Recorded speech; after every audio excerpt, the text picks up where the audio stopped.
Hello, Chris. Hello, Allison. It's nice How to are finally you? get to talk to you. Yes, I know. Sorry about that.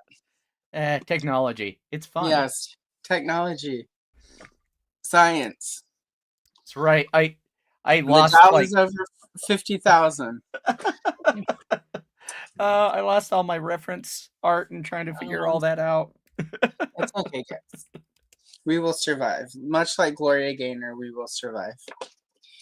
Um, so anyway, on that note, so yeah, guys, it was my fault. The tech issue was me. I'm the problem. Just like Taylor Swift said, it's me. Um, I but don't. yeah, I've learned recently I'm a whole lot of problems. So yeah. Well, then we can balance each other out today. You're a whole lot. I'm a mess. And really quick, while you do that, let me say hello to the chat. Hello, Ria, and thank you so much for your patience this morning. Delight as always. Hello, Hella Geek, a.k.a. Paul Galliano. Soap opera star, Hollywood celeb, and recently dropped a fun short, so go check it out, y'all. Hello, Nolan. Lovely to see you. We've been officially christened as Toy Tube Official. Nolan's here. Let's see. Oh, and Mint with Card, who is a member, so we have to greet my member. bring out the olive. Bring out the olive. Bring out the olive. And enough champagne to fill the Nile. I really appreciate the stop motion on that. It's my first attempt at stop motion. I was pretty proud that I made that happen. I dig it. And Gal was able to remain stoic and keep her same expression for every for all the filming of it. So thank you, Gal. You're acting. Now, did you use a Wonder Woman Barbie for that? I used a Wonder Woman Gal Gadot Barbie doll I figured. from the Action Doll because I have all of them. Like I mean, Gal Gadot is the terrible actress, but that doesn't mean I don't still love Wonder Woman, and I don't appreciate them. Mattel gave us a lot of really cool Wonder Woman toys. So, Yeah. where else, like how else would we have gotten 12-inch action Wonder Woman dolls other than a movie? So, Yeah, I just picked up the Flash Supergirl Barbie not too long ago. yeah, that one is on my list. I'm gonna get it at some point. I have not gotten to my doll shelf yet, though, so I'm trying to. Despite having two clueless Barbies over here and a She-Ra Barbie over here, that whatever. Oh my goodness, so much, Chris. There's so much. So many things. And thank you. I am unboxing 40 years worth of toys over here, and there's some days where I'm like, not today, not today. It's sat in boxes in various boxes for 25 to 30 years. It will wait a week or two more.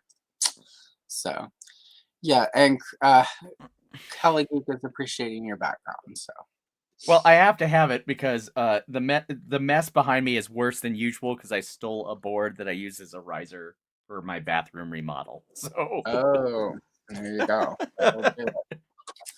And really quick, we'll get the officials out so that we can get to our normal tomfoolery. Chris sent me a couple pages to pick from. I decided to start with this because it's the entire family. And then if I finish, I've got a couple options to go with. So, because it's just them, I might actually finish more than one today, but maybe not. We'll see. So, so yeah. Anyway, Chris, how? I would say how goes it, but I don't. How are things? things are things. Things blow up, they get better. Life, the universe, the Tao is over $50,000. $50,000. No. Oh my God. Oh god. Okay, internet.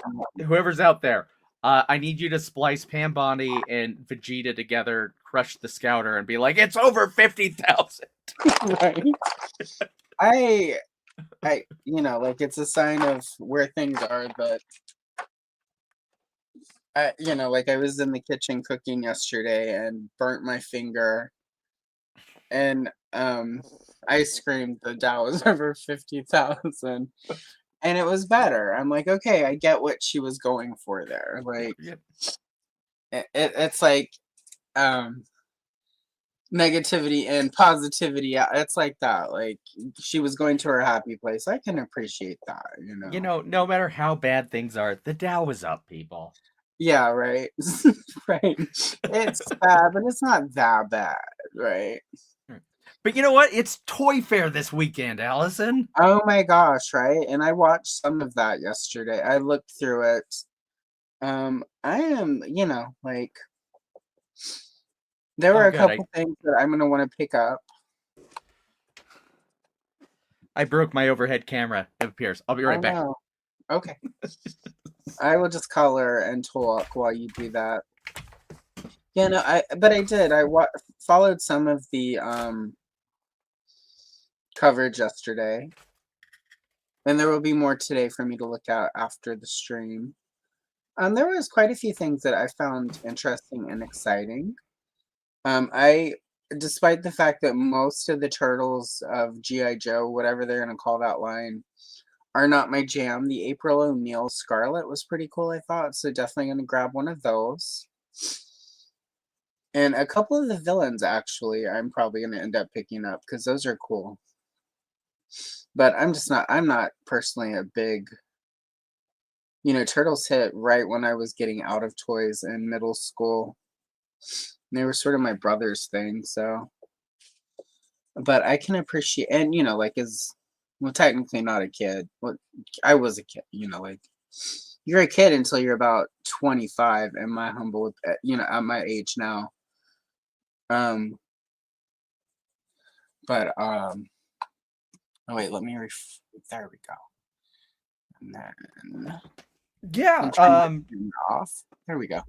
All right, we're all. Oh, that's a great name for her, Paul. April O'Hara. Perfect. Yeah, Absolutely perfect. that's really good, actually. I was going with Scarlett O'Neil, but Well, no notes. yeah. Well, I mean, Paul is sort of a GI Joe mega fan, so I'm gonna leave it to him. Whereas, we all know my story about GI Joe. I didn't get into it until really into it until my parents bought us the USS Flag. So, but they did have all the ladies. I actually bought Scarlet first because I was like, I need a Mon Mothma. Thanks, Kenner, for not giving me Mon Mothma, but I've got Scarlet. And, Mon Mothma had a crossbow, so that was kind of cool.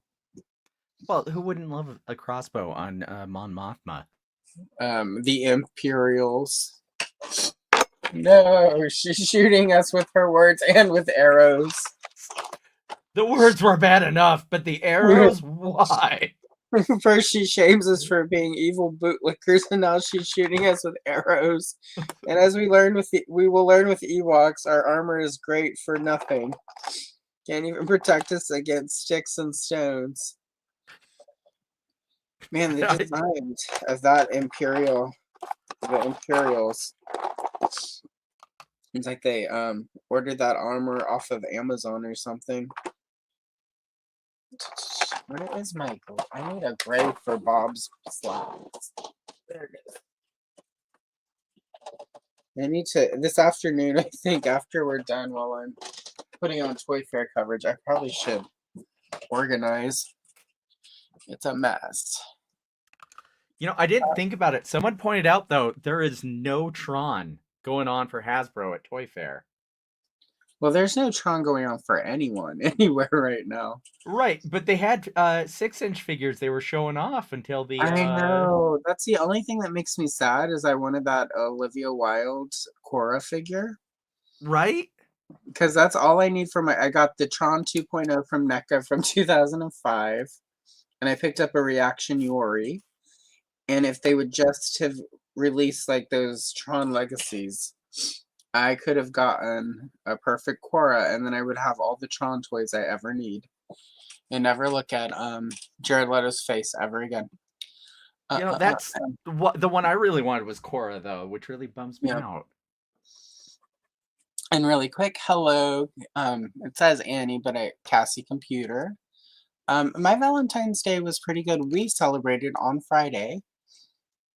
And you know, there were delightful things that are not are not appropriate to discuss on the internet, but it was a really good Valentine's Day. Hello Stanley's Toy Channel. We're not gonna do TMI, guys, but it was a great Valentine's Day. Happy Valentine's Day, and I got like some red velvet cake, and we got food from our favorite Greasy Spoon Diner.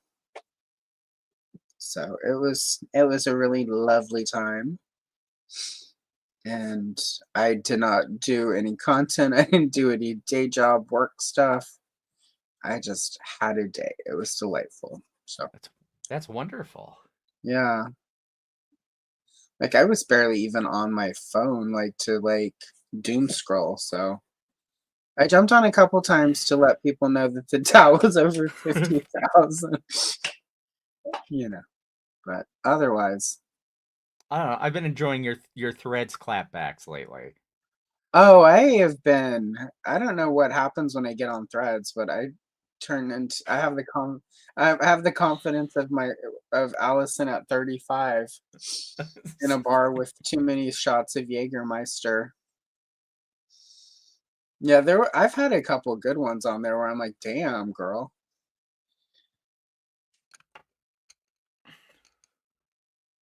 I forget. There was one that last week I was like, somebody like whatever like higher power put that one in my head. Thank you. I will worship you forever. So I was just very proud of it. The sucky part of it though is on threads. A lot of the stuff I'm clapping back to I'm gonna guess about 60% of it is bots, which makes it like it's more like like clapping back at a bot is kind of like I don't know. It's like telling Elon Musk off. You're telling somebody who knows they're a loser already, and it's just not going to hit. Although with Elon Musk, he will cry, and then he'll ban you from Twitter. So, oh, poor Elon. All that money, and nobody will ever love him. Anyway, hi, CJ. Oh, CJ is here, and CJ is also a member. So you know what that means. Bring out the alt! Bring out the alt! Bring out the alt! And enough champagne to fill the Nile. I will say that the stop motion, despite its wooden jerkiness, is still a better actress than Gal Gadot. Sorry, Gal. If you're watching, I apologize. If it makes you feel better, Gal, I did love Wonder Woman. Yeah, we all did. Wait. No. Yeah. Wait. This is the best one, though. This is the one that I will randomly quote during the day and just cackle. Max Lord, you're putting yourself and everyone else in grave danger. I need you to give me the stone. What happened to it? Oh my gosh. It's even better though in the clip when she's all dramatic on his windshield. I'm just like, oh my goodness. Yeah. That Anyway. Schwarzenegger school of acting really paid off. It really is. Like, and and we all love Schwarzenegger, so like there you go. That's what I never, like, and this isn't meant to be rude or anything, but like there are other actors and actresses who often can like Nicole Kidman's like class study and like accent, being able to switch accents. Like I've never heard her not do whatever accent she's doing. And I've heard she's Australian, but I've heard her do a British accent. She can do a really good American accent. I don't think I've ever heard her do like a Spanish accent, but I believe if she were to ever get, like if they ever hired her to be Evita or whatever, I would assume. Well, that wouldn't be Spanish. That would be Portuguese. But what have you, right? Well, I think there's But like, also a level of, oh, I can't pull that off. I won't play it. yeah, right. That could be it. But I always wonder about the actors and actresses who don't ever, who aren't and I don't mean like in your private life you can't, have your accent. Like, speak however you want to speak in your private life. But like, I wonder like how they're not able to sort of adapt that way because Charlize Theron is a really good example. Like, she speaks one of the South African languages that have like the clicks in it, so it's not even necessarily Germanic based like English is or American. So it's just interesting to me that Charlize Theron again can do an American accent, she can do a British accent, but she also talks with sort of like her South African accent. So I've always wondered like how is it just that Charlize Theron has worked harder at it, or is it some sort of weird speech impediment situation? Like, because like I'm from the South, and sometimes the Southern accent will come out, but I've also worked at not having it. So I don't know. Like, these are the things I sit about and wonder about all day. Like, if you ever wonder what deep thoughts are Allison having, I'm wondering why people can't change their accents so that movies are more believable or whatever.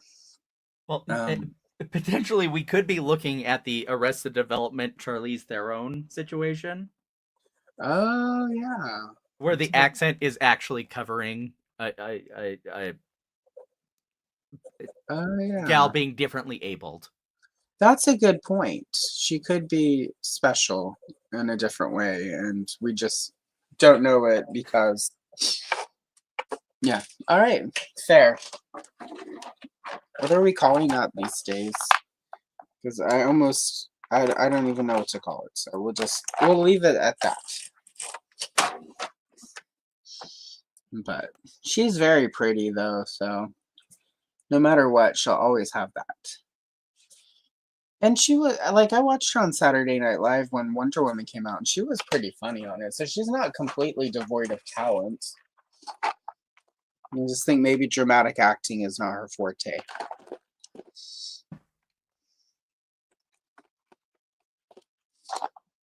So How did we burn Pedro Pascal on Max Lord? That's unfortunate.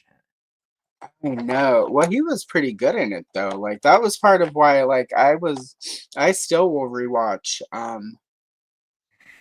that Wonder Woman. I rewatch Wonder Woman 84. I mean, Kristen Wiig is good in it, even though they cheat us out of the Cheetah's werewolf transformation. Maxwell Lord, Chris Pine is always a delight to look upon. Um, and Gal, like, when she's not acting, it's great. Like, there's a scene where like she and Barbara Minerva are having having like lunch and becoming friends, and when Gal smiles and giggles at her jokes or whatever, it's delightful. So I don't know. I just and like I don't know. I've discussed it on streams before. Although people here have heard, like, I really liked her in the first one, and I feel like because it was more about the like stranger in the strange land of it all, that it was less noticeable, her limited acting range. But it's not like she needs to act. She made so much money that I'm you just know impressed that after all those decades, she was able to keep her Themysciran accent, yes. staying true to her roots. Yep. Even though the Themysciran accent would be far more Greek or African in nature based on the where the Themyscirans come from. So, but that's a story for a different time. That was something that did annoy me in the movie, is that they made everyone adopt the Gal Gadot accent rather than having it be a Greek accent or, well, especially because they were doing the Perez years, they could have very easily, because in the Perez's version that he with the reboot after Crisis, basically as the Amazons traveled around the world, they picked up members. So like they were multicultural. There would have been different accents. So like it would have been really easy for them to let that happen, and then some of the accents and stuff would have been less of a question because it would make sense that they all have, sort of different accents because the Amazons are from around the world. It was basically under Perez as they would go and have their adventures and go from place to place, teaching of Aphrodite's love. Women would join them and become Amazons. So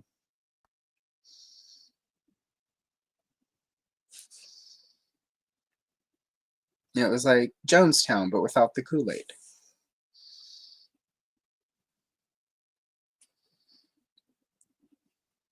I mean, there could have been Kool-Aid, it just wasn't poisoned.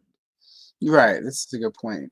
And even if it was, Perez also, because that's how Heracles, because it's the Greek version of Hercules, not the Roman Heracles, that was how he tricked the Amazons, was they poisoned them and then put them in chains and did terrible things to them, and then they rose up and took took their vengeance upon those who had wronged them, and then they got banished to an island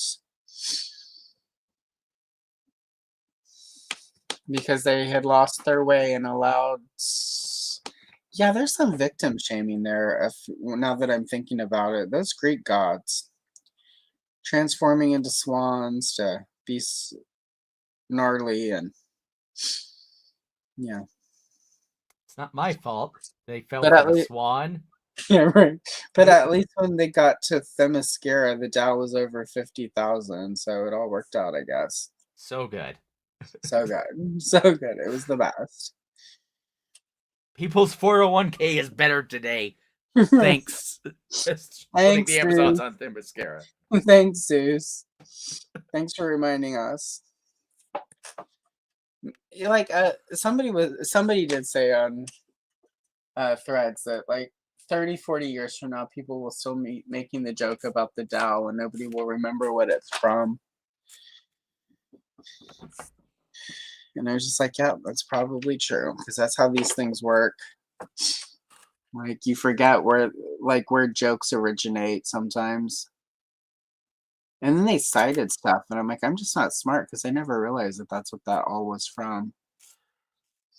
But there are some sort of jokey sayings that we still say that originate from like England and the kings and stuff that have been dead for hundreds of years. So it's like, oh, okay, that's cool to know. But yeah, so anyway, Bob's Burgers. Bob's Burgers. You selected Bob's Burgers. I'm assuming you love Bob's Burgers. Who doesn't love Bob's Burgers? I don't know. There's probably at least one person. Like, I just don't get the humor. You know, it's kind of easy to forget how kind of edgy it was at the beginning comparatively. Right. But I still enjoy it. It's pretty good. Yeah, it's, you know. Well, when it landed, though, like, Sunday Night Fox Animation was in a very edgy place still. Yeah. Like, it was sort of like, wasn't it, if I remember correctly, it was like, all right, American Dad is back in production, and we're not going to do reruns, Bob's Burgers. I feel like that's what happened at first, was how it was introduced, was like, we'll run this when we don't have American Dad episodes to run. Just being a little bit mid-season. Yeah.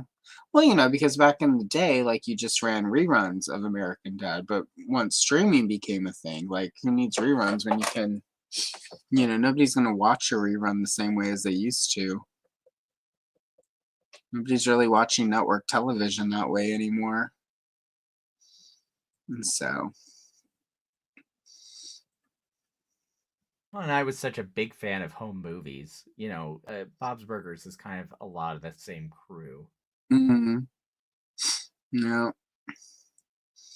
no, I always enjoyed Bob's Burgers. I liked the humor, and it was edgy, but it was like it never took it too far. Like so as much as I enjoy American Dad and Family Guy, sometimes I do feel like they go a little too far in the humor. Because I'm old now, right? When I was in my 20s, I would have been like, this is the best. But as you get older, you're just kind of like, it's a little much. Like maybe that joke is too edgy. Like, why is the dog and the baby like a couple? That's weird. What are we saying with this? You get to be old, and that's just part of being old, right? But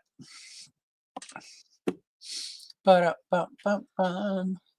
Well, and you can tell that dog's a liberal. He's got a Prius. Right. Oh my gosh. Justice from it. Exactly. Um, yeah, exactly. Yeah, no, there are a few things now that, Family Guy, I'm just kind of like, ooh, we laughed at that. Maybe we shouldn't have laughed at that. It's But amazing how quickly some shows have aged poorly. yeah, yeah, it's true. But it's funny that it's like Roger on American Dad to me. I still find all of that incredibly hilarious, even though. But I think it's a little different because he's an alien. Like, I was trying to figure it out. And it's also American Dad has always been far more of a farce than Family Guy is. Sure. I don't know what the difference is, why there are things that happen on American Dad that are terrible and the same humor, but I'm able to give them a little bit more. I think Yeah, it's because they have Patrick Stewart. That's all there is to I it. think that helps, yeah. But Roger is I mean, I still can't look at a thing of pecan sandies in the grocery store without quoting Roger. I remember asking for the pecan sandies. At our work dinner every year for Christmas, I bring a thing of pecan sandies. And just because when that happened, it was when like I started at my new job when that episode was happening. And me and one of my coworkers, who was still there as well, we busted out laughing whenever we referenced it in chat. And so every year for like, I don't know what, 15 years now, I've brought pecan sandies to every Christmas dinner. I think it's a holiday dinner because I don't believe everyone going there celebrates Christmas. But, I celebrate everything, so I don't care. Any excuse to get a gift, I'm gonna take it. I'm not ashamed. Yeah. Any excuse to have like cake, like, or like make a turkey or a ham or whatever, I'm in. Like, for a few years there, I had a friend here in town who celebrated Kwanzaa every year. I was all over that. I would bring Jello molds.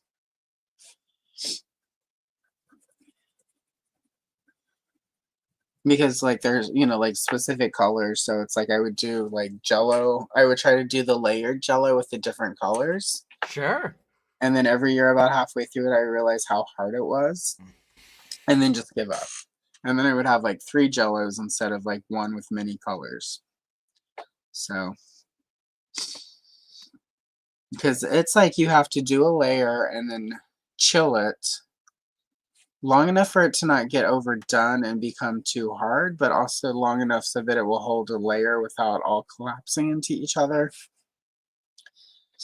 And depending on how many layers you're doing, it can turn into like 48 hours of Jello madness. So I'm just like, no, this is too. But I would always forget until it was time to start making them, and I'm like, oh god, that's right. So then I would just do like 3 different Jello molds and call it good. 'Cause, I ain't got time for that. Ain't got time for that. Let's check the chat. Oh, hello, Radical Toys. Lovely to see you. It has been a while. How are you? Are you back on the YouTubes or just popping in to say hello? Give us the 411, sir. But yeah, so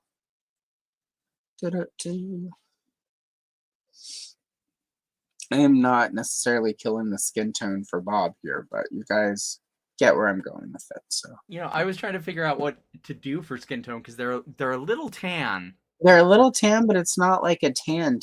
It's like I put down it's sand. It's the Prismacolor sand color. They're a little bit more orange, but then I put some light brown in. And now I'm using a salmon pink. So they're a little bit more flesh tone than.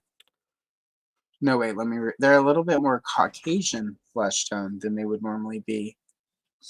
But when you suggested this, I'm like, I'm just gonna pull up a couple reference pictures, but I'm just gonna have fun with this and just kind of go with it instead of doing a bunch of research and trying to figure out ahead of time what colors to use. It's like, let's let it be fun. I picked up that vinyl Tina, and I was like, I'm going to bring her down, have her here, so I have my Yeah. traditional 3-dimensional reference, but right. no, didn't do it.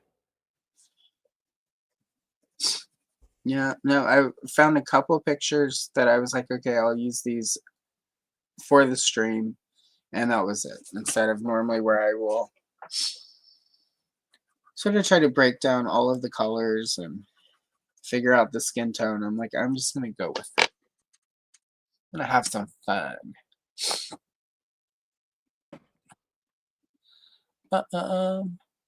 I don't know. Let's probably not to Radical Toys, CJ, because Radical Toys has been around, has been off on break for a while. So I will find his link in a second. Hello, Todd C. Welcome.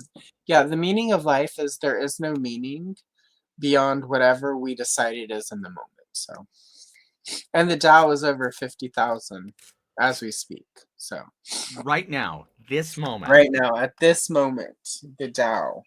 Don't check because I don't know that for sure. But yeah, don't. That ruins the reality of it, guys. If you go and check to verify where it's at, that ruins it. It's like your credit score. If you keep checking it, it's gonna go down. Yeah, don't do it. Just assume. Just believe. It's like Cher says, if you believe in life after the Dow.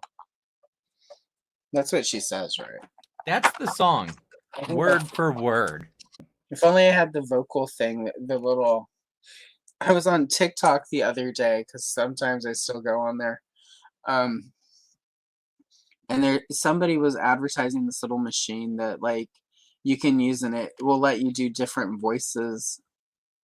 And I was like, oh, that's dangerous. And I was like, I should find one and like program Pixel Dan in there.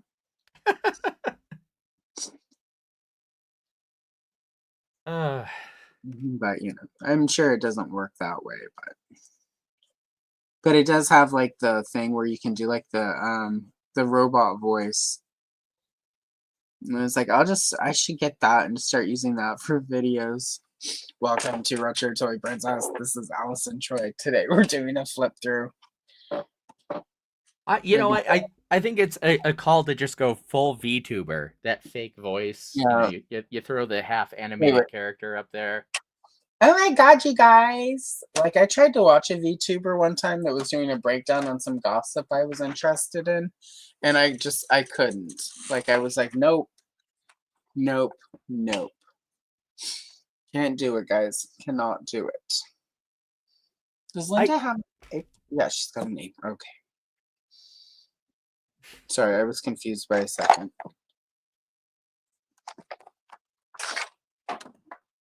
Anyway, VTubers. VTubers. Yeah. There's a whole industry of just like VTubers reviewing VTubers. Like, what a world to be in.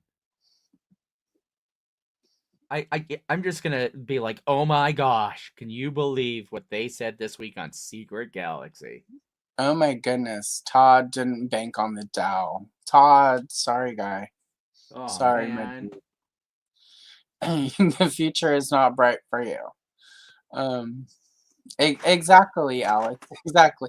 Alex slipped in. Wait, you guys. Alex is a member, so you know what that means.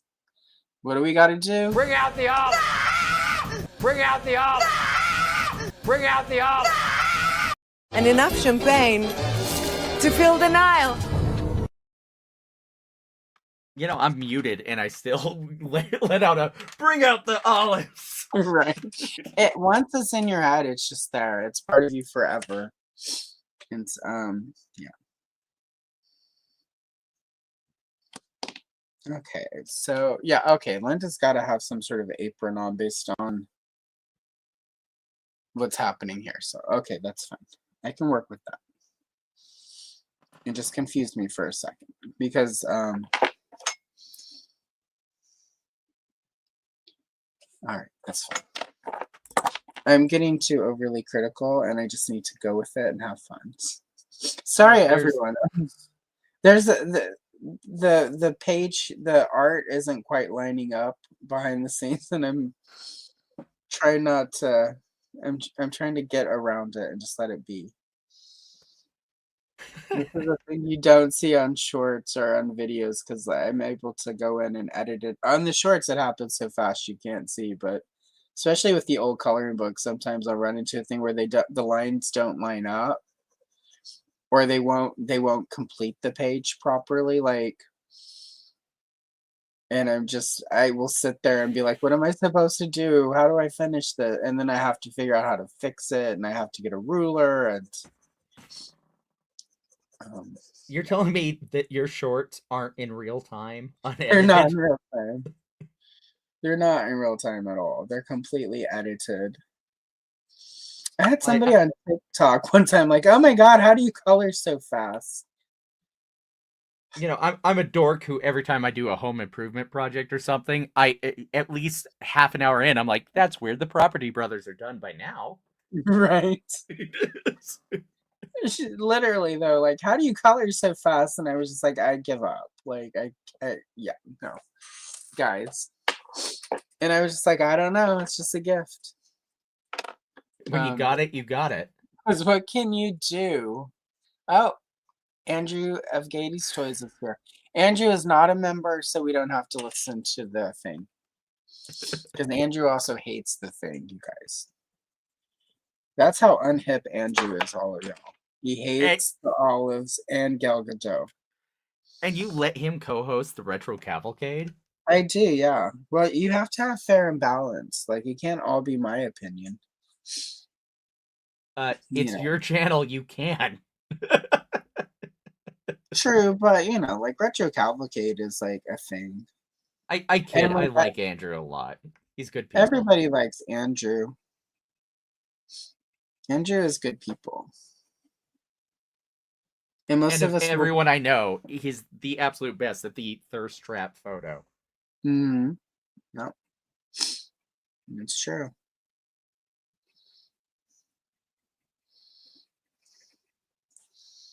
And if you don't know about Andrew's thirst trap photos, that means you don't follow the right accounts.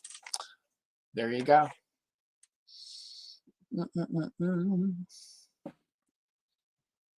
Yeah, well, for a while they did, but apparently it's turning, or is that Magic the Gathering? Either way, Magic the Gathering cards are not quite the sound investment we once thought, because apparently Hasbro is getting sued by their own board of directors or whatever for overproducing the cards and decreasing the worth. And I'm just like, what are you even talking about? Like, you don't get anything from the secondary market, so it doesn't matter. It doesn't matter. It does not matter. Yeah, Andrew is not on OnlyFans. That's not what I meant when I said you don't follow the right account. If you know, you know. If you know, you know. Really quick, I should do that. Let me find Radical Toys since he's back. Uh-oh.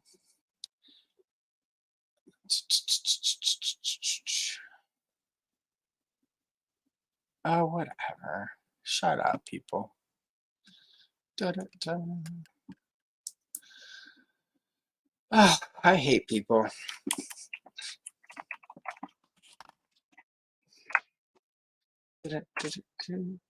All right, there's Radical Toys. I left a comment on a video earlier and people are stupid. That's not how it works. It's like, that's not how it works in 2025. You children get off the internet and stop commenting on true crime cases from 1978. I don't understand. Why would she have to drive 6 cities over to rent a car? Because back in the day, you had to be a certain age to rent a car. But sometimes you could drive elsewhere and the company in another town might give you a break, or also not every town had a rental car place. But anyway, whatever. Whatever. Anyway, in chat there is Radical Toys. Go check it out, everyone. If you are not already a subscriber, if you're not aware of the Radical Toys channel, he has been on break, but now he's back. So there we are. Anyway. Todd, let's see. A variety of places. There's a website where I buy some stuff. And then some of it is I buy the book and I scan it and clean it up. If you go into most of my videos have a link to retro reprints, and some of the stuff I have is from there. I know they've got at least one G.I. Joe book there, and they've got a couple Motu books. And it's, I want to say, less than $3 for digital PDF copies. That you can print at your leisure as many times as you want. G.I. Joe, I did a trade with somebody where I traded some files I had, and they gave me a bunch of files they had. So that's where most of my G.I. Joe comes from, is that trade. And most of my Motu is because I spent hours scanning books and cleaning them up. If you are on any of these social media sites, such as Instagram, hit me up and I would be happy to do a file share of the Masters of the Universe stuff that I have personally scanned, because I can share that. If I didn't scan it myself, I don't. In my opinion, it's unethical to share somebody else's scans in that capacity. So, but any of my Motu stuff that I have scanned, I'm happy to share with you. Hit me up on Instagram. It's just most of the G.I. Joe stuff is personal trades, so I can't necessarily share those, but I know Retro Reprints has at least one G.I. Joe book and a couple Motu books as well. So couple options there for you. But yeah, hit me up on Instagram if you're on there, and I'm happy to share my personal scans from Motu. I've just been lucky. There's a pretty I was going to say vibrant. There's a pretty active community around G.I. Joe that have scanned most of the stuff. So I haven't felt the need to have to buy anything to scan it. Because it hasn't come up yet. So doesn't mean in a year from now I won't say, wow, I would really like to color this thing. And then it turns out nobody has scanned a book that it's in. I do have, I did a Duke short recently. That is from one of the toy booklets that they released with toys, and that is my scan. So I can throw like that Duke one in because that is my own scan. So yeah, so if you're on the Instagram thingy, hit me up. If not, we can figure out some way to get where I can try to do a file share to throw some stuff in there for you. Because again, you know, I'm not making money off of that, so I can share my personal stuff. It technically doesn't count as copyright infringement in that capacity. You're not selling it. You're not making a profit. Exactly, and like retro reprints technically sells them and makes a profit, but not really because the way it works is that money is what they use to host the website. So it's like they technically make enough money off of their work. You're paying for the time and effort of them scanning it, which I guess I could technically do, but that's way too much work to like document and check my P's and Q's, so that I'm safe, because I don't have time for that. Hello, Brick. Brick something is here. Brick will be with me in a few weeks. We are still hammering out dates, but when Brick is here, we will be coloring from the official June coloring book. So, Ooh. yeah, so that'll be delightful. Mm-mm-mm-mm-mm.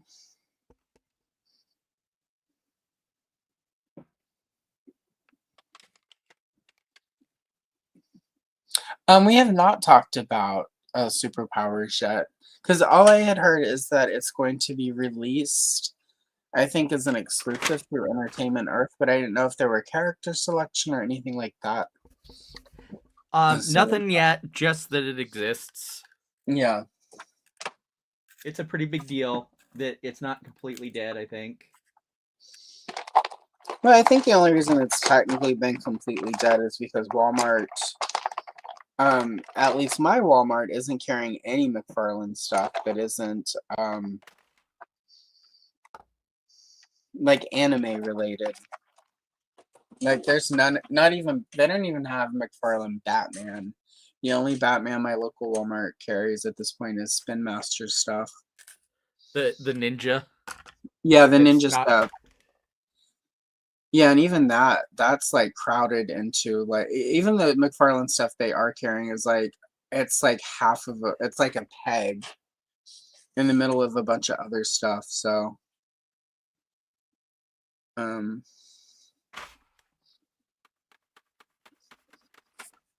yeah, and I will say that's one thing that we often as toy collector when we talk about the stuff that we miss, that like if a company like say Walmart, and this is just an example, but say they decide they don't want to work with McFarlane anymore or carry most of his stuff, whether it has anything to do with DC or not, they will not carry that DC because they have Spin Masters as an option. So I was able to get my Hawk Girl and Engineer from the Superman movie at Walmart for $8. 8 human dollars. I just picked up the chest exploding kaiju. Yeah, That's a really fun toy. I will say, like, as much as I've heard people to sort of turn their nose down at Spin Master as if they're a skater boy and this is high school. 3 people got that reference. Like Spin Master makes some decent toys. Like I kind of have enjoyed several of their budget-friendly lines, and so.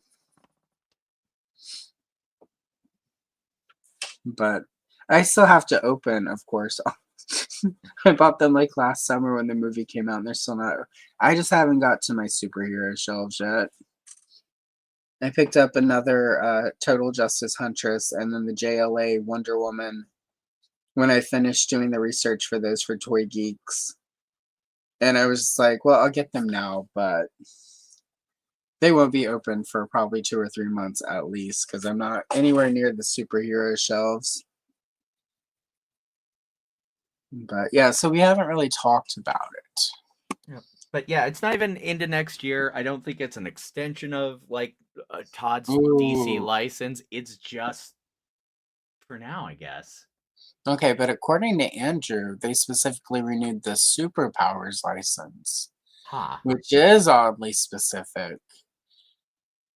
But that would be cool because if that's the only license McFarlane has, we have a better chance of finally getting a Black Canary and superpowers. You know what line is actually I really enjoy the Super Friends line from McFarlane. And I will say he's done a pretty good job. Like his Super Friends does have sort of a limited option for women. It's like Cheetah Giganta, Wonder Woman, Rima, the Wonder Twin girl, Zaina, is that her name? Thank you for. Yeah, I got her. I had to like murder someone to get her. Zan? I think it's just Zan. Yeah. No, Zan is the boy and Jaina is the girl. Jaina, okay. So she came with Gleek. And then Wendy from like the first season. Who in original scripts referred to Batman as Uncle Bruce because she was the daughter of his brother. Oh, his famous brother. His famous brother, yes. And when they were out on missions, she would refer to him as Uncle Bruce. No issue there. No issue there. None at all. So DC was like, I think that's not going to work. And Hanna-Barbera's, but if we don't have these kids can't relate to the superheroes. Kids need the audience surrogate. Because we didn't have Firestorm or Robin. Well, to be fair, when Super Friends launched in 1972, all they had was like Robin, but but at the same time, Robin was like, what, 14 or 15 at that point. So, those cartoons were for like babies. Although technically, the Wonder Twins were like 14. So, like, why were they junior whenever Robin was like the same age? Because he's been through it. Is ultimately what it comes down to. We need to make Hanna-Barbera answer these contradictions in reality. This is how crises on Infinite Earths happen. We need a crisis because Robin is the same age as the Wonder Twins, but he's not a junior member. Oh, Mint with Card is still looking for the Wonder Twins. If anyone finds Wonder Twins, reach out to Mint with Card. We need to get Mint with Card those because my biggest exposure to the Super Friends toys has been Mint with Cards reviews of them. So I picked up Jaina on Amazon. I don't know if she's still there. No. Why would she be? Oh, but someone's willing to sell you one for $40 because they're monsters. I hate that. I hate when new stuff is like been marked up by some third-party seller. I had some dude do that with on Amazon with way back in the day with Origins when like the wave with King Randor was really hard to find. And I had ordered a King Randor from him for like $18.99 and he canceled the order and then relisted it for like $60. Oh, what a jerk. Pretty much. And he was like a third-party seller who actually would send it on his own. And so I went to a store and I found something for $10 and ordered it. And then, of course, it included his actual address on the packaging and not Amazon because of the way some of that third-party stuff works. So anyway, every year for Christmas, he gets a glitterific Christmas. Allison doesn't play. I do not play when I buy something and then you cancel it and flip it immediately because you undersold it and it suddenly became rare, and instead of honoring it, you cancel it because it's not in stock and instantly relist it for double the price. No. This is not how we function in society. So if you're going to step outside of society guidelines on common proper behavior, when the Dow is 50,000 I am going to glitter up your world. Like, no. No, we're not playing that. That's not accurate, my friend. Exactly, Brick. Exactly. I don't like the Wonder Twins. Sorry, CJ. I don't like the Wonder Twins. I don't like the Junior Detect. I didn't like Wendy, Marvin, and Wonder Dog. Like, I don't, and I get why people like them, but for me as a kid, that always annoyed me because they weren't real characters in the comics. I guess even then I was a comic book snob. Um, well, I also, oh, sorry. I was just gonna say I get that way with action figures. Like I don't want Hydro camouflage Batman. I just want Batman Right, off the page. Come on. right. Well, yeah, and I would be like that. Even sort of, like at the heyday of Kenner when they would release all that crap, I was just like, if you're gonna give us a Hydro character, why not give us like, like Ocean Master? What I was always like, why are they not? Because at the time DC, Kenner had the full DC license as part of the Batman license, so it's not like they couldn't have released all of those characters.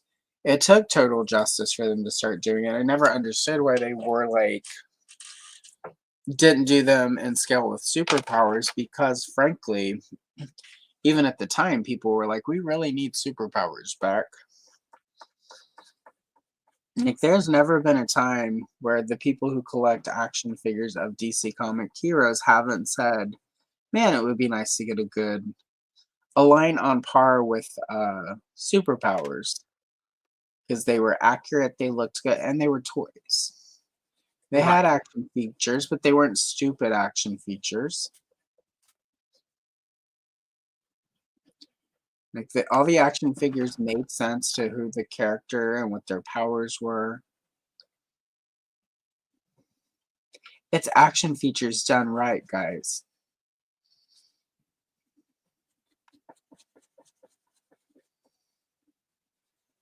But what do I know? I just buy the shit. So I just give them all my money. just give them too much money. Except Todd McFarlane. The only money Todd has got for me is for superpowers. I have enjoyed some of the toys he's brought us. I think it's been better than it could have been. But to Mattel we go. Yeah. I'm happy. I like the pictures that they've released of that like kids line. I'm like, I don't need anything more than that. Those figures look perfect. I'm You know like, what? oh, The sorry. head sculpts just go very hard. They Very really hard. like that Flash and that like John Stewart looks so, and the Joker. I'm like, that's a good Joker. I need a Joker. It looks like they're doing some chase figures in the line though. I have I did see noticed. that, and I did see that they're already like a Batman and a Jokerized Batman. I'm just like, Who comes with masks for all your other characters so they can be Jokerized too. yeah. So that's kind of cool. Like, it almost when I saw the mask part of it, I was like, it's almost like they're making fun of McFarlane with that. Sure, we could do 30 Jokerized figures, but let's just do this instead. And I did confirm with Kyle they are masks. They're not face plates as some people thought right away. Like, if they're just faceplates, that's cool. It's like a under $10 line, guys. Like, these figures are gonna be cheap. I You'll be actually able. Oh, I sorry. think they said $12. Oh my God, $12. Still, like, picture it, $12. Like, you could get 4 figures for the price of like a maximum ultimate Incredible Hulk or whatever they're calling those toys. I don't know. I'm just glad that they're going to be affordable, cool DC Comics heroes for me to buy.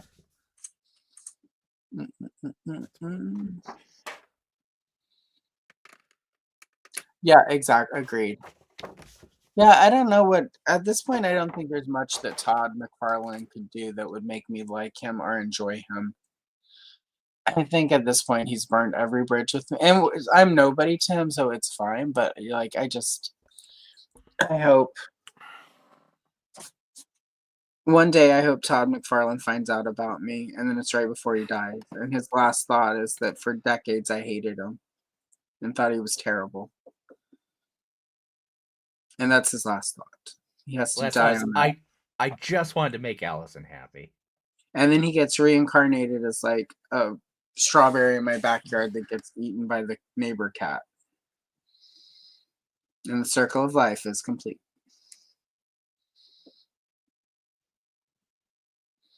But yeah, I was watching the play features on the Batmobile, and that looks kind of fun the way they're doing that. I have not bought a Batmobile in ever, actually. My brother always had the Batmobile, but I was looking at it, I'm like, I might buy a Batmobile. It's either that or I go and try to find a vintage superpowers one that is in decent shape but not too expensive. I rebuilt my vintage one. I had to buy like repro windshields and stuff. Yeah. Yeah, and I'm not opposed to repo parts. I did that whenever I was digging out all of my Power of the Force 95 stuff for that video I did, and I realized that my AT-ST was missing the gun. So I just went and found a repo one and replaced it because I'm like, you know what? If when I die, whoever has to sell all this, as long as they know it's repo, we're good. There we go. I don't know. My attitude on it is like, oh no, it's made of newer and better plastic. Yeah, right. Well, you know how some people are, Chris. That's not the original cape. I know it's not. It's not gross. That's not original. That's not real vintage. I mean, yeah. Toy Polloi does a disservice. It's like, eat turds. I saw somebody complaining one time in a Toy Polloi video comment section, like, what you do is dishonest. One day somebody will buy that and think it's original. And it's like we're about to reach a point, once more of the boomers and Gen X drop off, nobody's going to care about stuff like that, Carl. You'll be lucky to sell any of this stuff, repo or not, for less than $5.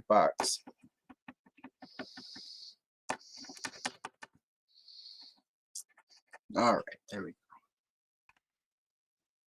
Let's get Linda's glasses. Excellent.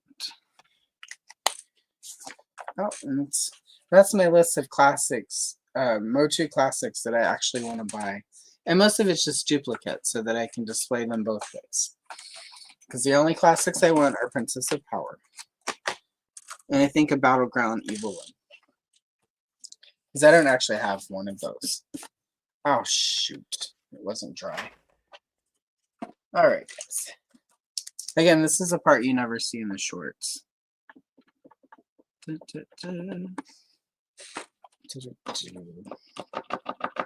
in the videos, because I edit this part out.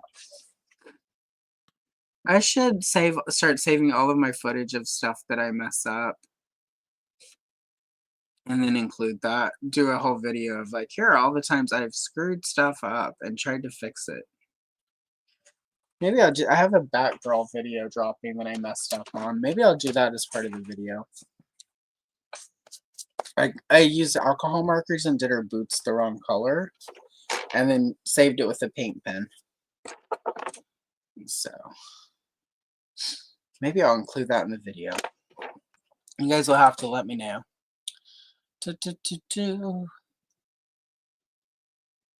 Yeah, that's I think that's sort of the recurring question many of us Gen Xers, elder millennials, and the 7 boomers that we still acknowledge in the toy community.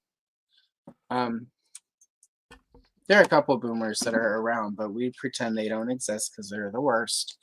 But that is what I wonder, like, But I don't actually think that kids are not interested in toys. They just don't forge the connection to them that we did. Like my niece is, let's see, what year is this?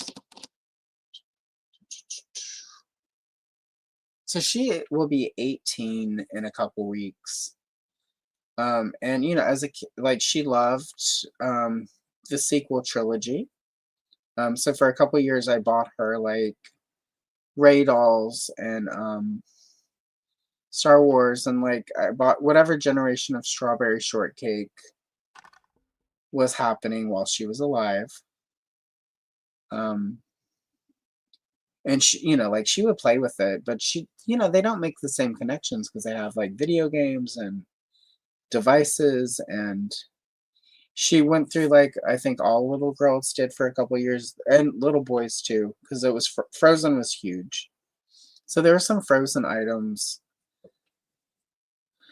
but she doesn't have the connection to them like we did because it's and I think this is the conclusion I have come to, and I'm happy to be wrong. I'm not saying that I'm right, but the conclusion I have come to is the reason, like the reason yeah, and you and everyone has sort of latched on to like say DC Comics or Star Wars or what have you is we didn't have as many choices. And if you found one thing you liked, you dug in because like there wasn't as much. So if you got a couple Star Wars comics or DC comics or whatever, like you read them and reread them, and like that was your entertainment. And then you went on the playground with other kids and you played these movies, or if you had a couple action figures, you all played with them. And it's not the same for them because they don't have, we have this analog life and they don't have an analog life. So for me, I think that's what the difference is. But it's not that they don't play with toys, because my niece played with toys. My cousin's got a couple little boys, and they, like they're all under 8. They play with toys. They don't connect to toys the way we did. So like they play with them, but when they're done, they're done. Like, like there's no, we don't know what's going to happen, in their 20s, 30s, whatever. They might very well, the nostalgia bug might kick in for them at that point, where suddenly they want, suddenly they're like, why aren't there more Ray action figures? I need a Ray doll that's super expensive. And here's the Black Series figure I wanted as a kid that my mom wouldn't buy me because it was too expensive. So they very well could have that. Like, my parents were boomers, and it's like my mom gave away all of her Barbie stuff when she got married. Well, she sold it, and then the money she made was how she bought her wedding dress, and they paid for the wedding stuff.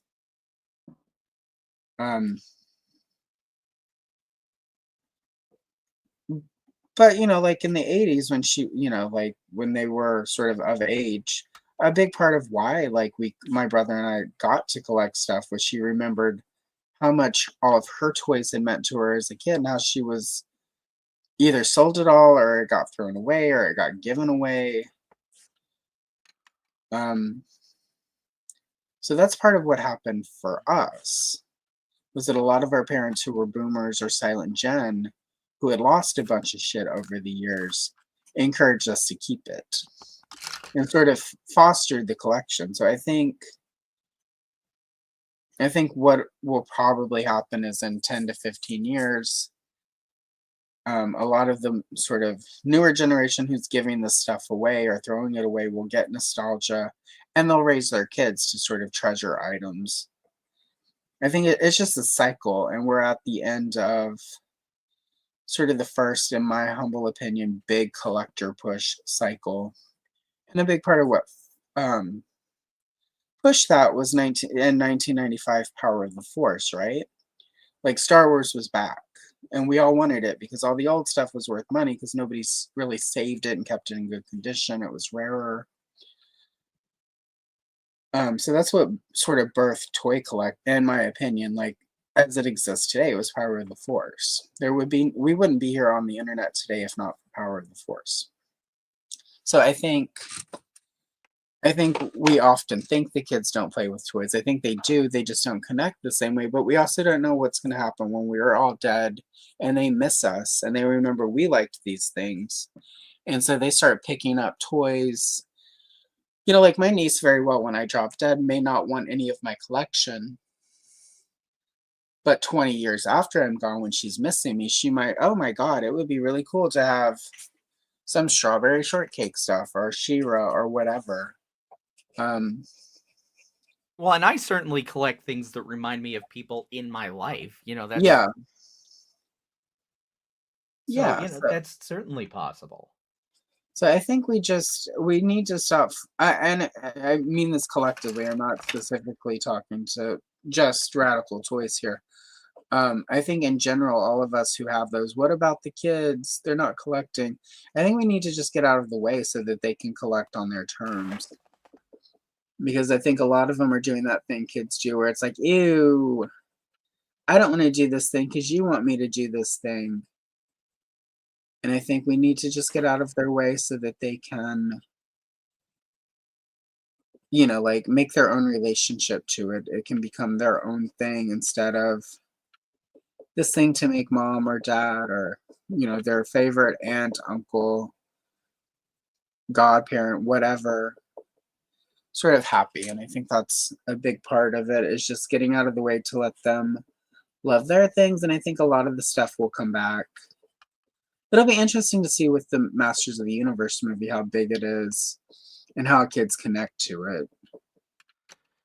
I was talking to a younger collector, and one of the things I think is kind of funny the way we really talk about Power of the Force, those kinds of things, is they didn't realize that there was a time where no one, and I mean no one, cared about Star Wars. Yep. Like, what do you mean there wasn't toys? Like, yeah, there was a time you went down the toy aisle and there was nothing Star Wars. Yep. Well, and like the vintage Kenner stuff sat in KB for years. I remember in high school, like KB Toys still had, Power of the Force and those, and the Tri logos, and then those like baggy cardboard backing cards with like plastic bags of figures stapled to them. Like those were sat around for years. Like I remember my brother getting turtle stuff and those still sort of sitting there clogging up space, until KB finally cleared them out.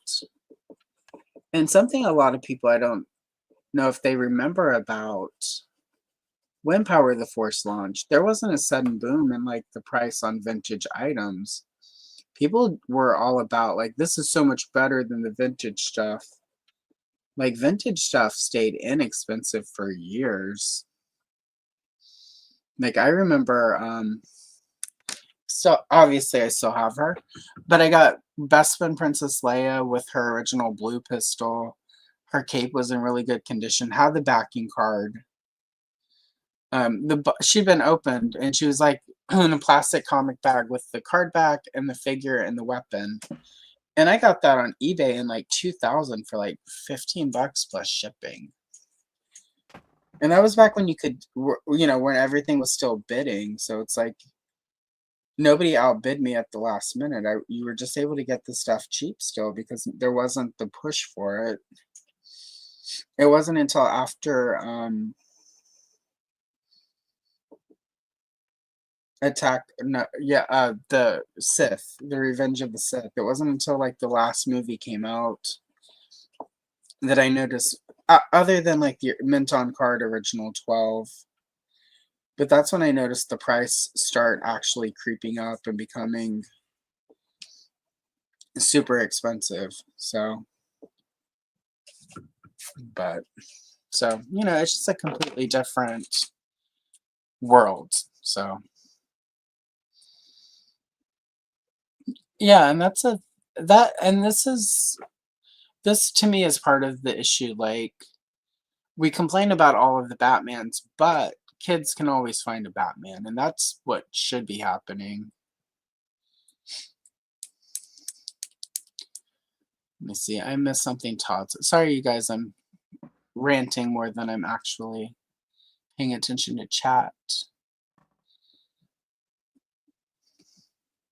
Yeah, and there is this, like, and like that's why when people are whining about the DC Kids line from Mattel, I'm kind of like, well, that's okay because hopefully they leave some of those toys for the kids.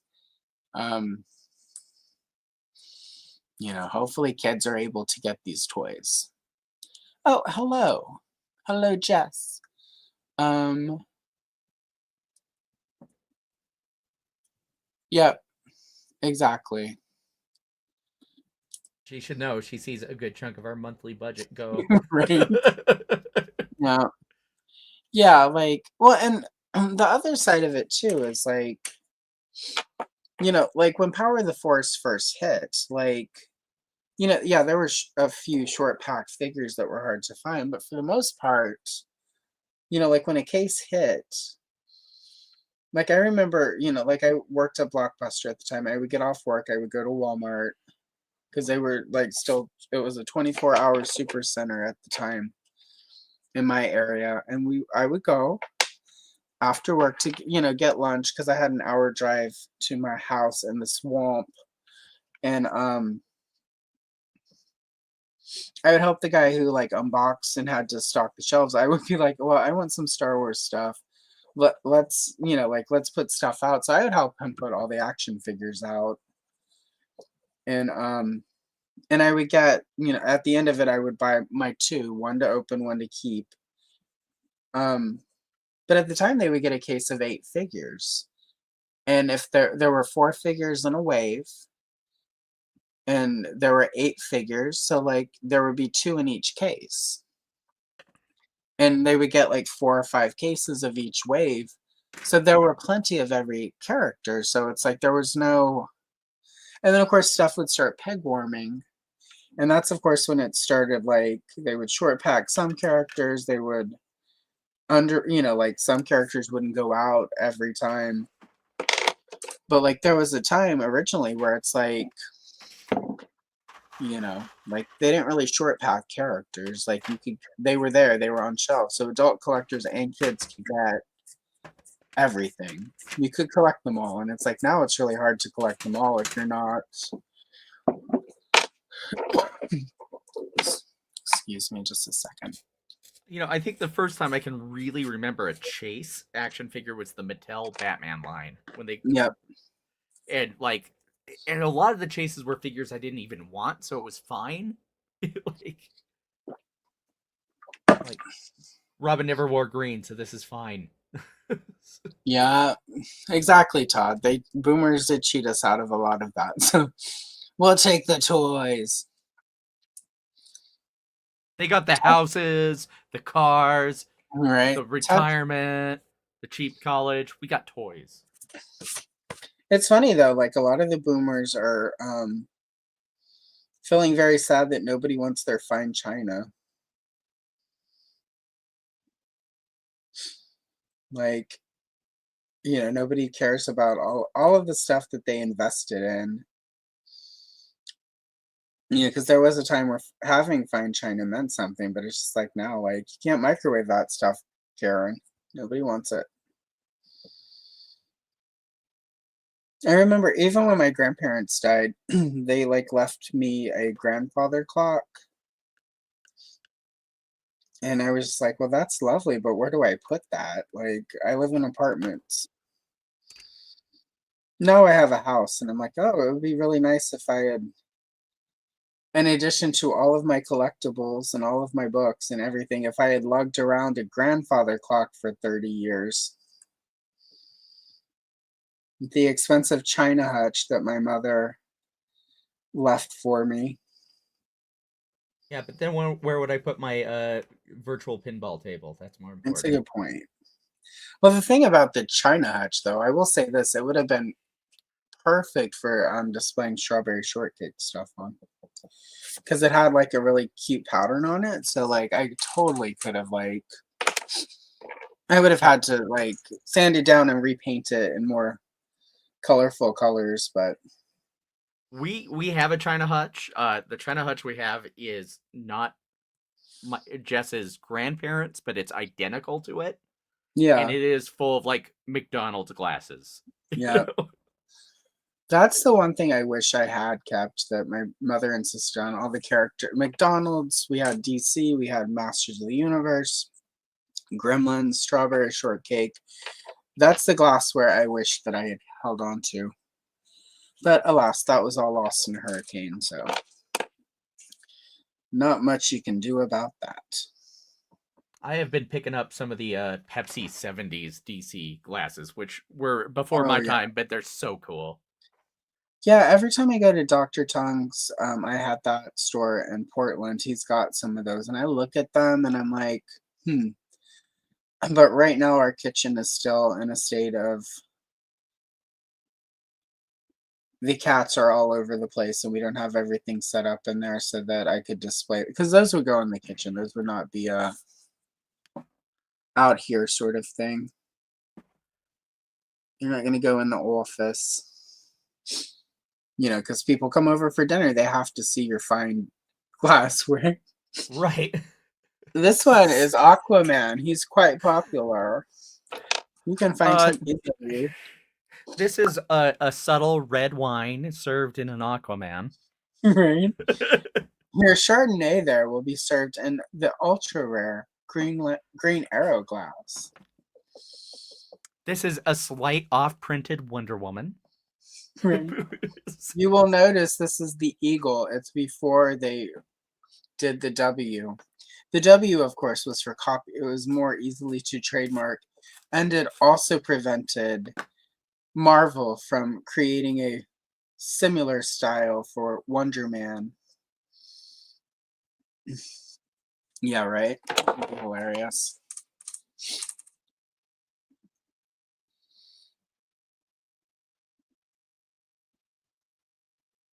Yeah. Wait, where is it at? Yeah, those fancy Hercules. Oh, here we go. Yeah, see, depending on dinner parties, but for the most part, you can't dishwash a lot of them, and the second you need me to hand wash dishes. Well, and I don't have guests to have dinner parties, Yeah. so Yeah, that is kind of the thing now. Like, it might have been different if, you know, like I had stayed in Texas and had to host Thanksgiving with all of my loser family. But once I moved to the Pacific Northwest, like, even up here when I would have dinner parties, it was like part of it was, you know, like sort of mixed match dishes and whatnot was part of the vibe. Like, I don't know. I've been to some fancy, trendy restaurants where, you know, the mason jar is a choice for drinks. Yeah, exactly. Yeah, same. Whereas I had somebody who like was from back home and got annoyed that this fancy restaurant is using mason jars. We did that because we were poor. And I was just exhausted by her. I've been to a restaurant where Tuesday nights were TV dinner nights where they prepare the meal in the style of a TV dinner. Oh my god, I would love that actually. And then they would like show like Sanford and Sons on the projector for everybody in the restaurant. Oh my god, we had all of those Arby's Pac-Man glass. That's the only. Well, we got them through Hardee's in our part of the world. But I would have been hungry enough to eat at Arby's for the Pac-Man glasses if Hardee's had not had them. So we've got like dishes, but like you know they're dishwasher safe. Like we don't do anything that can't go in the. Matt right now will do most of the dishes. Like that's part of his daily ritual right now. Um, but yeah, no, like not this girl. Arby's. I don't like Arby's food though. Like that's why that joke back in the day on The Simpsons when they're stranded on the island and the one twin is like, "I'm so hungry, I could eat at Arby's." Oh my god, she's really hungry. Like that hit so hard because it's like it's exactly how I felt. Because when I worked at Blockbuster, you know, like on lunch, I was the manager, so I got the longest break. So I would take everyone's lunch orders, and it was like, all right, I'm gonna go to Burger King. But if the line is too long, I'm going to Taco Bell. If the line at Taco Bell is too long, I'm going to McDonald's. If that line's too long, it's Arby's. And the days where it's like we had to go to Arby's, it was like it was, and there was never a line. It's like in and out in 5 minutes with like 6 orders. But but that's why the joke hit that hard was it's like it literally was like everywhere else was busy and we were hungry and we had to eat something. I often think about how much money I could have spent on toys back, how much more money I could have spent on toys if I had like just packed a lunch. Because I was spending in 1990s money like $5 a day on food. That's like $30 now. No, just kidding. I mean, it would be $30 to get that amount of food from McDonald's now, but it's not how Right. much the dollar is not adjusted quite that much. It's funny though. I look, you know, for Toy Geeks, I often will look that up as part of the research to see how the adjustment. And when the loyal subjects were releasing all the masked toys, and people were like, $50 for that. It was only like 15 back in the 90s and the 80s. And I went and did the adjustment and like and the loyal subjects adjusted up by 10 to $15 at the most based on inflation. And that's also including the tariffs and whatnot. So like although yeah, it was kind of pricey, it was I've no seen more more unreal. people cry about those mask toys. Yeah. I haven't opened any of mine, so I can't see, you know, like because some people were like, "Oh, this is wrong and this is wrong," and You know, I just bought the motorcycle, the Condor, I think yeah, it's called, and it's all I had as a kid because I got it at a garage sale, not knowing what yeah. it was, and it's perfectly fine. I'm happy with it. You know, I've got all of it. I just haven't opened it yet because I'm not to that shelf. Once I'm to that shelf, it'll be Mask and Sectars. It'll be my retro toys that are like the original toys shelf. I am really shocked Nacelle's doing another series of Sectars.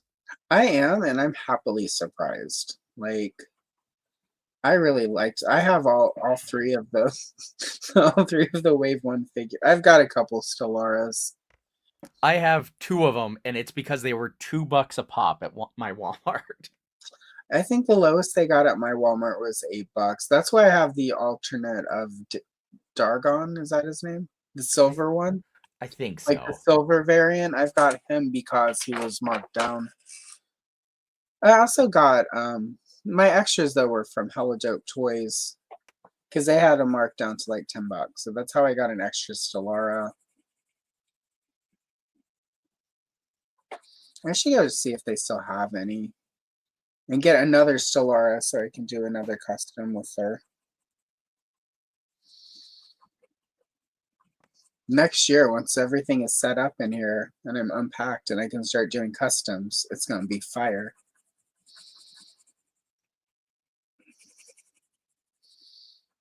I have not done customs in like 3 years now. It's ridiculous. Redonkulous. Yeah, I can't wait to see that.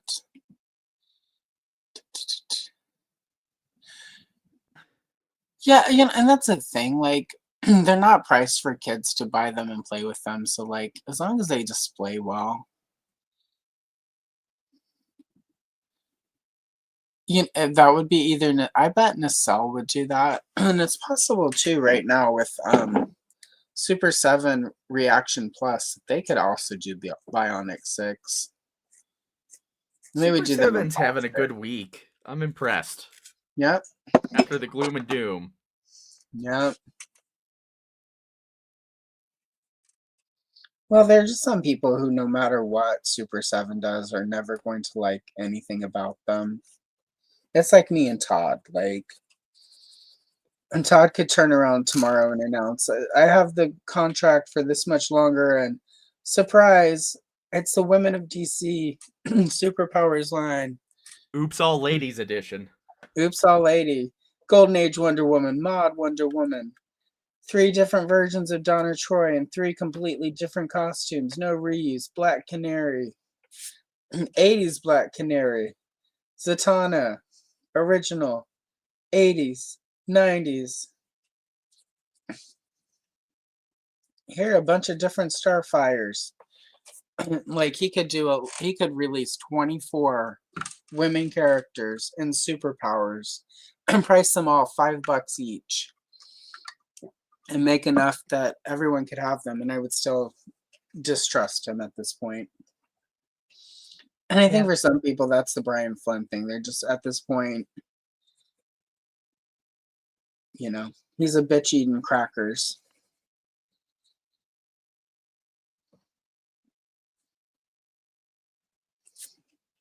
I would love for Todd, and this is just a personal dream of mine, to do like the 90s storylines. Like give me the Reign of the Superman with a Supergirl in that line. Yeah. Yeah. Nightfall. Let's go nuts. Well, yeah, I mean that's kind of I think what a lot of us were hoping for when he announced superpowers. And the first couple of waves almost sort of suggested that. I think that's why I think some of my extra frustration is the early waves almost sort of pointed that way. And then every so often he would release, like the Justice Society waves he released were great. And so like there was so much promise, and every so often he would hint at what he was capable of doing with his superpowers. It just made it like more frustrating that like it's like he never properly delivered. To me that's extra ridiculous and sad because he's sort of what helped revitalize the toy collecting. Power of the Force is sort of why we're all here, but like Todd McFarlane also sort of created sort of the comic book toy.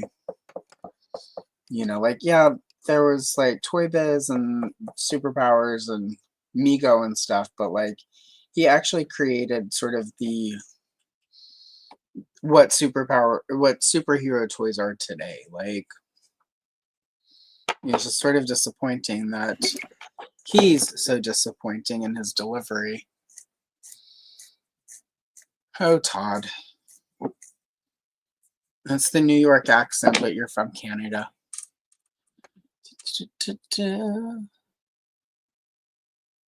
Excellent. See, I want that, Todd. Thank you. I'm still doing some research to find out who actually owns the license, because everyone says, well, it's Hasbro because they bought Galoob, but I can't find definitive proof that Galoob owned the Guardians of the Gemstones. Golden Girl and the Guardians of the Gemstones were created by Leisure Concept Inc., who also created a little thing called Thundercats. But they created that for Rankin Bass. But they sold it outright to Rankin Bass, but I can't find anything to indicate whether or not they sold it outright to Galoob or whether or not they licensed it to Galoob. And I talked about this to somebody, and they're like, well, it says copyright, trademark Galoob or whatever. But when you release toys, it says that. Like, even DC stuff will say copyright, trademark McFarlane, because part of doing the toys is you're securing a trademark up, which is why all of the Marvel stuff will be like Marvel's, can of whoop ass action figure, because somebody else has the trademark, so they can't just go in and Hasbro can't just release Firebird, the superhero, because somebody else owns the trademark to Firebird as a toy. So they have to go in and, like, even though Marvel owns Firebird as a superhero and nobody else can do a trademark for Firebird, the superhero, it's not the same. It doesn't extend to toys. So for a toy, you have to get a separate thing. So as far as Guardians of the Gemstones, I am still trying to determine whether or not Hasbro owns it outright. And I should know this week. I've emailed a couple of people who are in positions to know that sort of thing at Hasbro and elsewhere. So, and once I find out, it'll at some point become part of the video, because I have a bunch of Gemstone Guardians planned.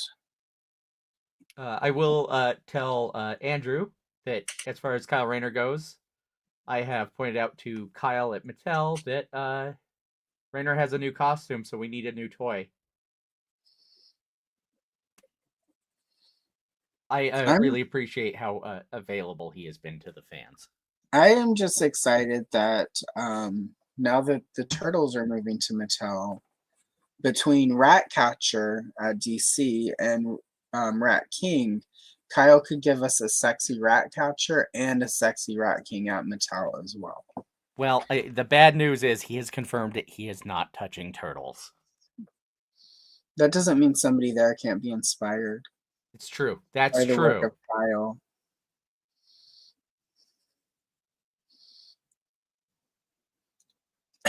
In 2026, everything is possible because the Dow is 50,000. That's right. Mattel is making such a big play for what used to be called the boys' toy aisle, though. It's crazy. Yeah, it's interesting.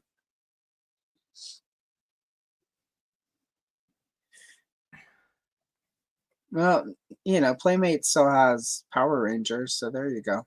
Well, and they just announced Dungeon Crawler Carl. Ugh. I don't know it, but people are excited. Yeah, never trust a Carl. Wait. I've got a clip for that. Where's it at? Here we go. You're a mess, Carl. You're a mess, Carl. Here we go. See, I knew I still had Natalie Portman saying you're a mess, Carl.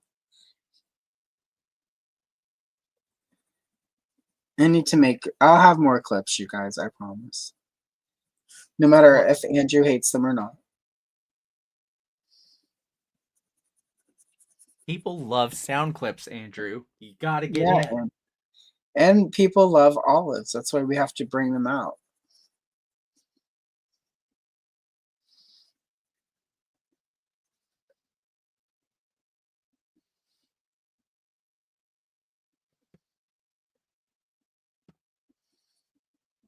But yeah, I'm excited to see DC, He-Man, WWE, the Turtles, hopefully all on something resembling the Origins book. Yeah, I've heard that too. I am ambivalent. I do know that if Mattel were to do, they have a lot of the molds because of the Turtles of Grayskull.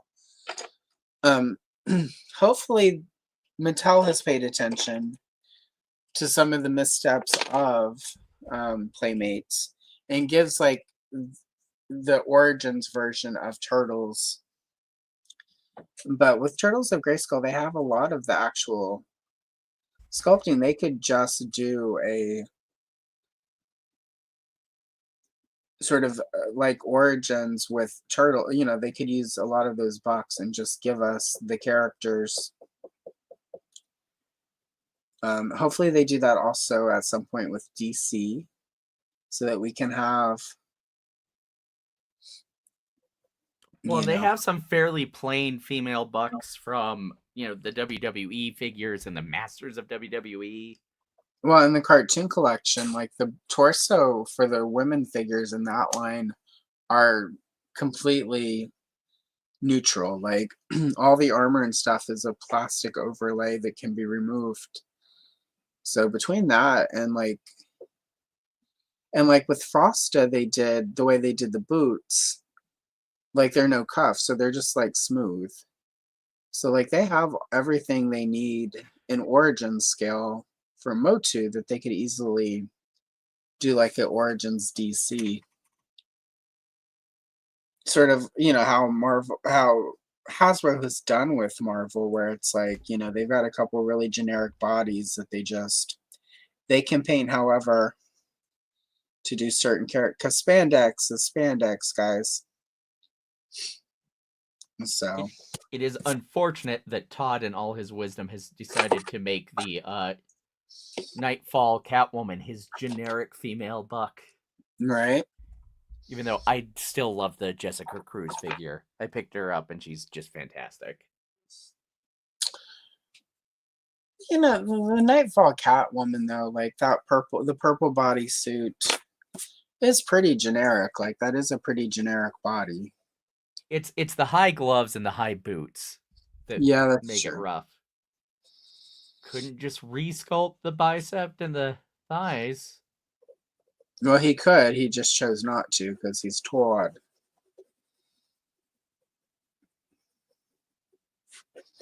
I think that's ultimately sort of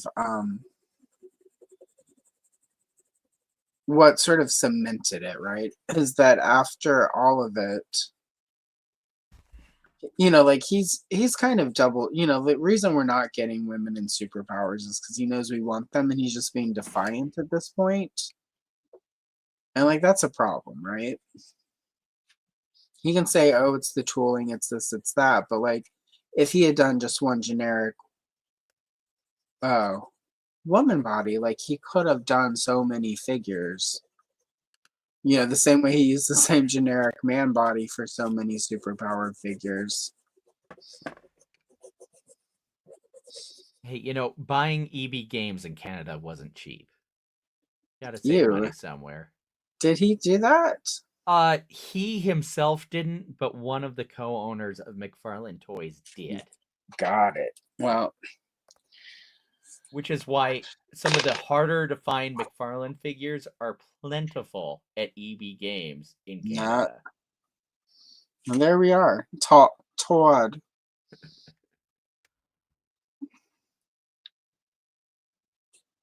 I bet well, it's hard to get stuff out of Canada now, though.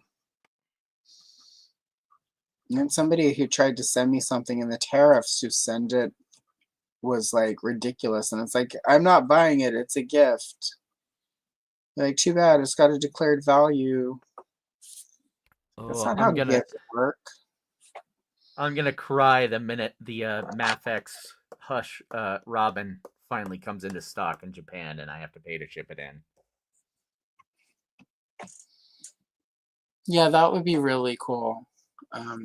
If they did Marvel Legends, but DC at Mattel with like that generic body that can give us so much. Yeah, it would be cool if they did more Turtles of Grayskull. I think there's a really cool way. Well, and that would give us a Rat King. They could give us Rat King there. And they could reuse the Casey Jones head sculpt. So then that would give us our sexy Rat King. Well, and there's so many mutants that could be slotted in as various members of the Horde or Skeletor's Legion. No, we never even got like an Evil Lyn mashup character. The heck, guys. The heck. Yep.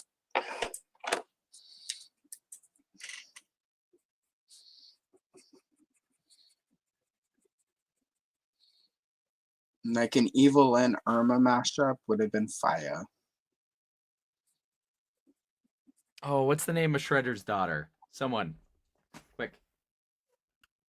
Yeah, Shredder had a daughter. Interesting. I never knew that. Not in the cartoon, but in the wider lore. Karai. Oh, that's his daughter. Well, I don't know if she's biologically his daughter, but... Yeah. All right, everyone's got it. It would, yeah, like an evil. Oh, wait, that's a different. I was about to say we could get a Baroness Evelyn now, but I'm mixing up the Turtles GI Joe with Motu Turtles. But you know what? They've got the GI Joe crossover. They could sneak it in. Oh yeah, Oh no, but yeah, Evelyn, brain not working. yeah, that's exact. But my brain did that too, so it's fine. We're both on the same wrong page, but it's okay because the Dow is over 50,000. It's okay. Everything will be all right.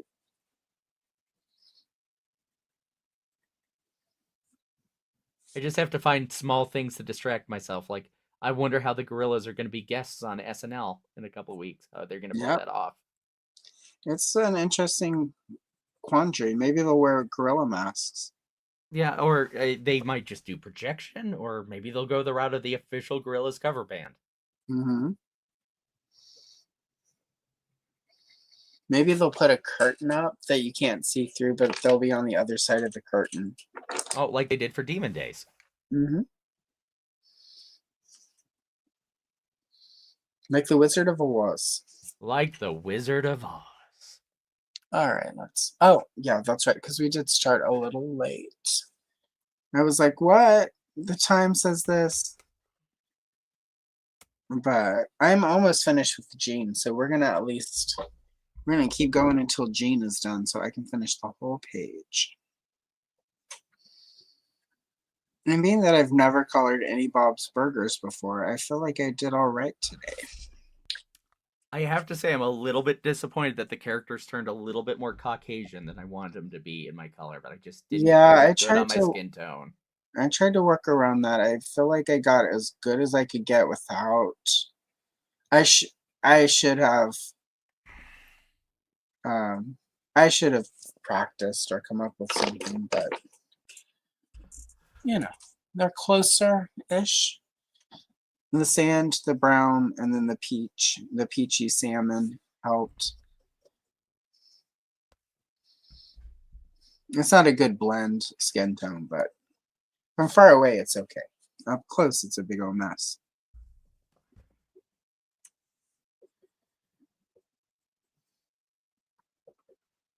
Which, you know, if it's good enough for Monet, it's good enough for me.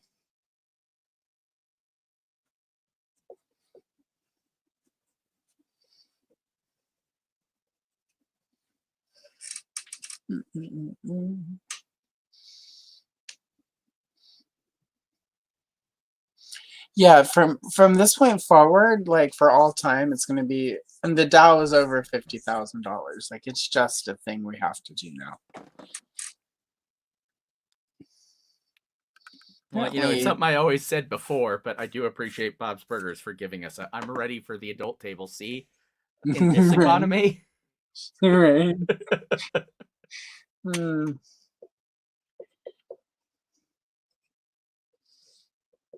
Yeah. It's a family tradition here. We binge all the Thanksgiving episodes on Thanksgiving. I put on the well, it streams on YouTube now, but I put in the Mystery Science Theater 3000 Turkey Day stream. For many years, like you could watch that like on Comedy Central, and then it left. And then I would just I had a bunch of them on VHS and DVD and recorded on VHS. So for many years I would do that. But now it just streams on YouTube all day, so I put it on while I'm cooking. Well, I saw Shout Factory has acquired the rights to Mystery Science Theater. Yeah. So Joel no longer owns it. He sold it out. I think he sold it, but also I think he sold it so that he could keep making stuff because they have their like he no longer owns the back catalog, but he still has the rights to do new stuff. And they've kept doing seasons through their think it's called. They're calling it retro. I did it. I crowdfunded a couple seasons, I did too. I was also and a crowdfunder. No, I think he actually sold it to Shout Factory moving forward, and they're doing a season with riff tracks now. oh, wow, interesting. But at the same time, like they've probably got the structure so that they could do new seasons.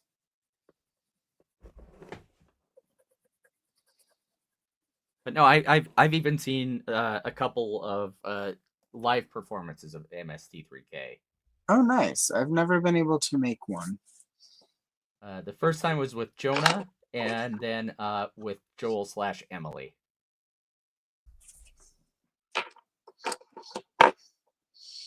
I think Jonah was a good replacement, and I liked Emily also. Like, I don't think I've ever. I liked all of the replacement hosts actually.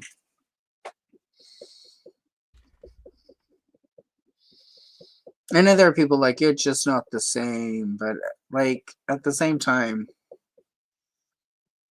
I think part of what keeps it fresh is getting a new human in there every so often.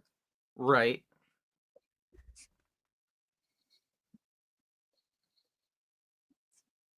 Yeah, I I thought remember. Oh, I sorry. thought it was kind of fun when Jonah was a little bit more competent than our past hosts. Yeah. Still Well, trapped, but that's what I kind of like. Like that's why it's cool to have different,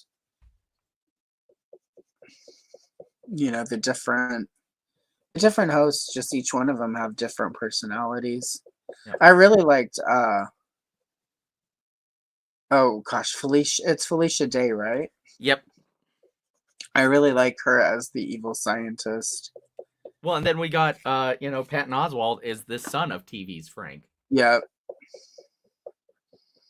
Yeah, I really I liked what she brought to it. I thought it was a nice.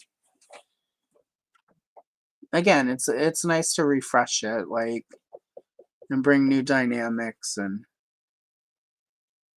it's kind of how you keep things fresh, is you have to freshen them up every few years.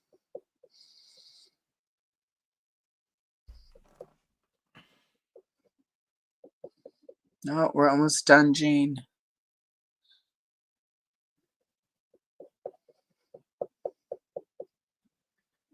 Oh, yes.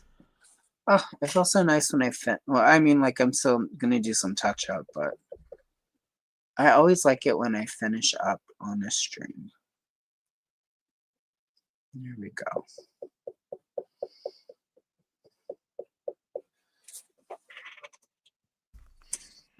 All right. Okay, now let's try this. Now let's try to fix. I'm going to try to fix this for real now. It's because it's bugging me.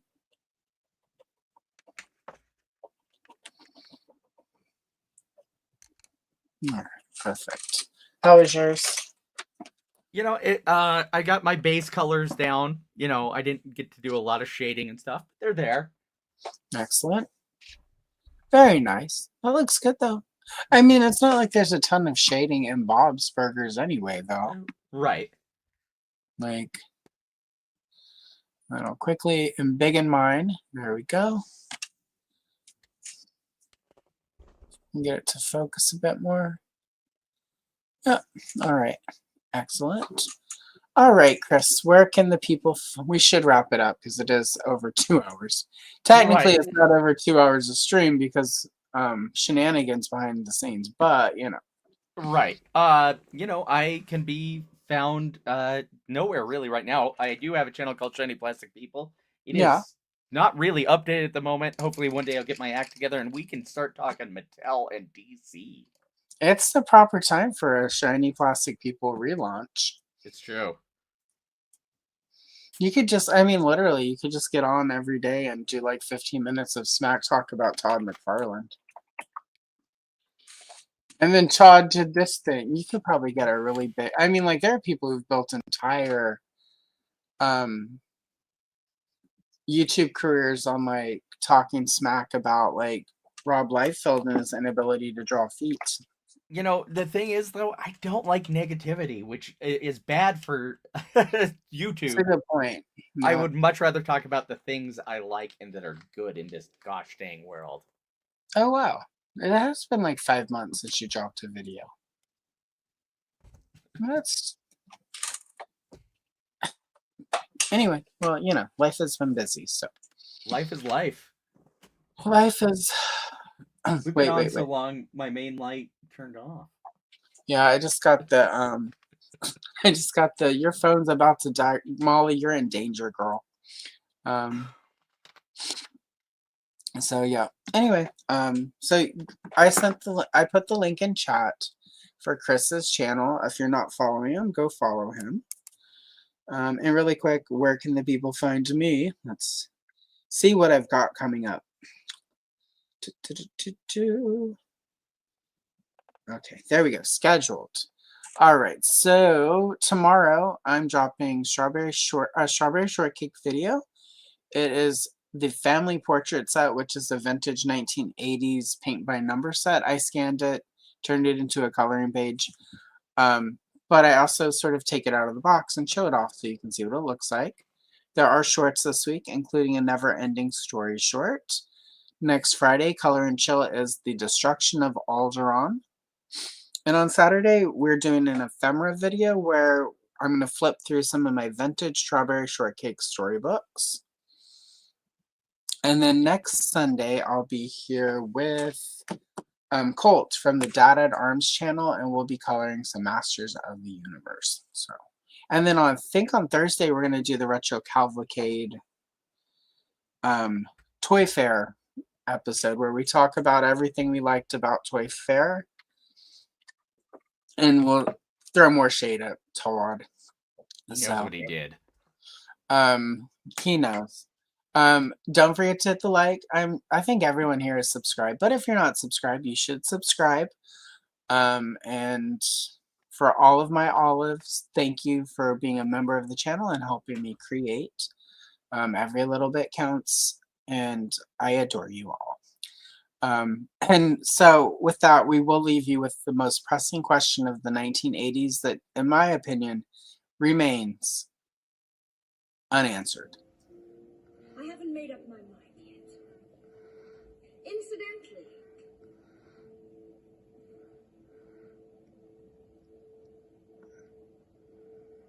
which one of you bitches is my mother?